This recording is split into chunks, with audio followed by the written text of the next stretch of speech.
The UK and EU struck a landmark deal in London, resetting ties 5 years after Brexit. After tense overnight talks, Prime Minister Keir Starmer and EU Commission President Ursula von der Leyen sealed agreements on fishing, trade, and defence. But what does this mean for Britain's economy, sovereignty, and global standing? Let's dive into the details of this historic summit and explore the stakes for both sides.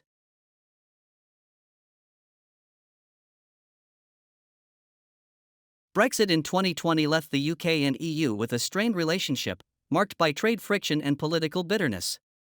Starmer, who took office in July 2024 after Labour's landslide victory, vowed to mend ties without rejoining the single market or customs union, a promise from his manifesto. The summit at Lancaster House, the first since Brexit, aimed to boost trade, security, and cooperation amid global shifts, Trump's tariff wars, Russia's war in Ukraine, and a less reliable US alliance. Starmer, once a Remain campaigner, framed the reset as a pragmatic step to improve jobs, bills, and borders, as he posted on X.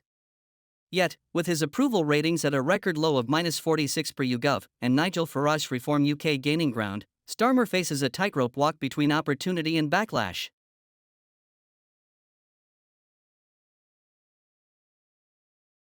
The summit's centerpiece was a last-minute breakthrough on fishing rights and trade.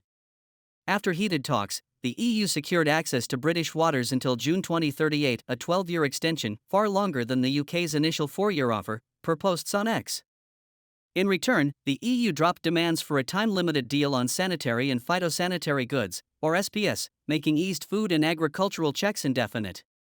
This could slash up to 80% of border checks, a boon for small exporters hit hard since Brexit, like fishers exporting 70% of their catch to the EU. Trade Secretary Jonathan Reynolds called it a real price for jobs and security on Times Radio, but critics like the National Federation of Fishermen's Organizations Mike Cohen questioned the trade-off, asking on BBC Radio 4, "What have we gained for fishing communities?" The deal's lopsided timeline, 12 years for fishing, indefinite for SPS, raises questions about Starmer's negotiating leverage.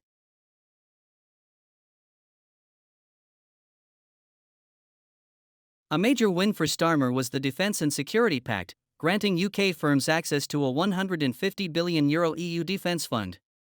With Russia's war in Ukraine raging and Trump pushing Europe to rearm, the agreement fosters structured dialogues for military cooperation, per EU diplomats. British defence companies, previously sidelined post-Brexit, can now tap into joint procurement programs, a move trade experts at SEC Newgate call reciprocal amid global volatility. The summit also set the stage for future collaboration on energy and migration, though details remain vague. Starmer's coordination with French President Emmanuel Macron on Ukraine support helped pave the way, signaling a thaw in cross-channel ties. Yet, some EU diplomats noted the pact's limits, with access to security databases still uncertain, hinting at deeper integration challenges ahead.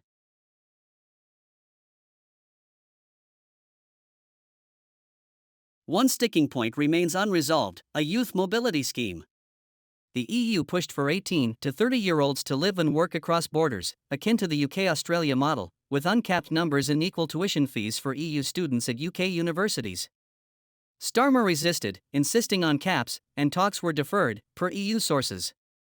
The delay avoids immediate backlash from Brexiteers like Farage, who called it free movement by the back door on X, but it leaves young Britons and Europeans waiting for promised opportunities, like rejoining Erasmus+. Other items, like smoother e-passport gates for UK travellers at EU airports, were also tabled for future talks. The summit's common understanding of future topics, emissions trading, electricity, and touring artists' conditions, sets a cautious agenda, but critics argue Starmer's hesitance risks stunting the reset's ambition.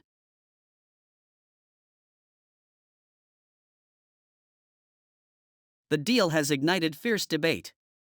Conservatives in Reform UK slammed the fishing concession, with Tory leader Kemi Badenoch calling the UK a rule-taker on X, while the Liberal Democrats urged Starmer to go further and join the EU customs union.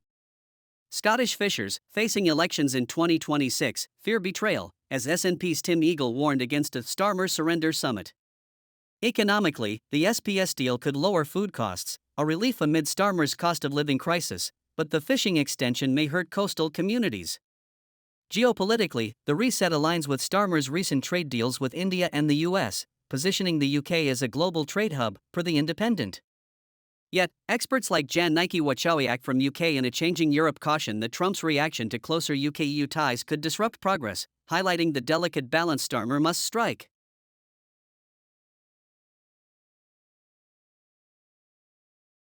The UK-EU summit marks a turning point, easing post-Brexit tensions with practical wins on trade and defence, but it's no panacea. Starmer's reset delivers on manifesto promises, yet the fishing deal's cost and deferred youth mobility scheme exposed the limits of his leverage.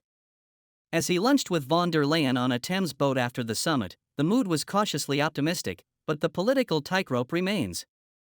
Will this deal bolster Britain's economy and security, or fuel domestic discontent?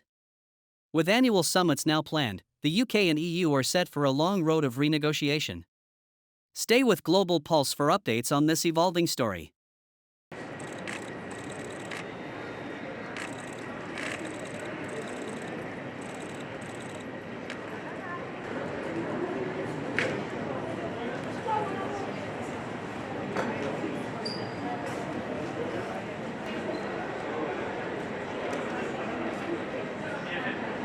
The broader geopolitical context, the fact that the EU and the UK are both worried about a more unpredictable America, have to deal with the threat from Russia and the ongoing conflict in Ukraine, means that we might see some progress on those long-standing sticking points because both sides recognise that they share some consistent interests and consistent risks.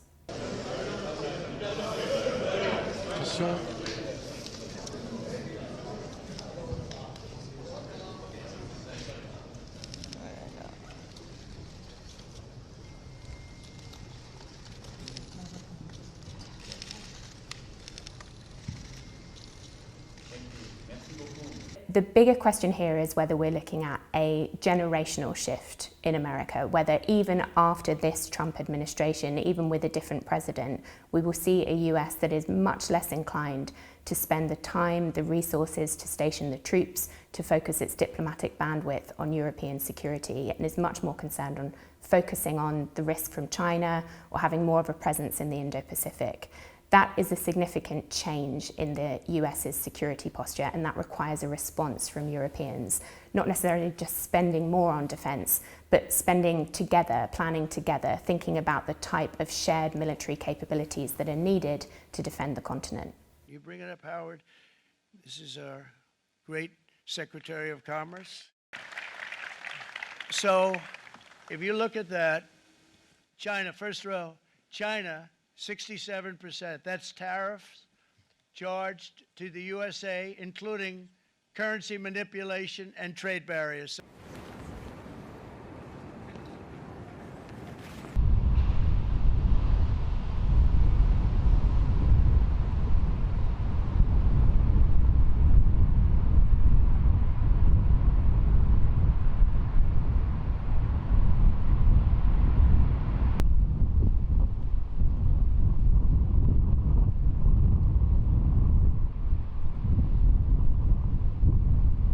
With this deal, the UK joins the United States in affirming that reciprocity and fairness is an essential and vital principle of international trade.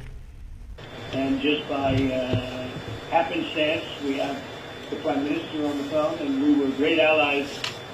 If they like them better, if we make great products, they'll be buying those products, but they were not available in the UK.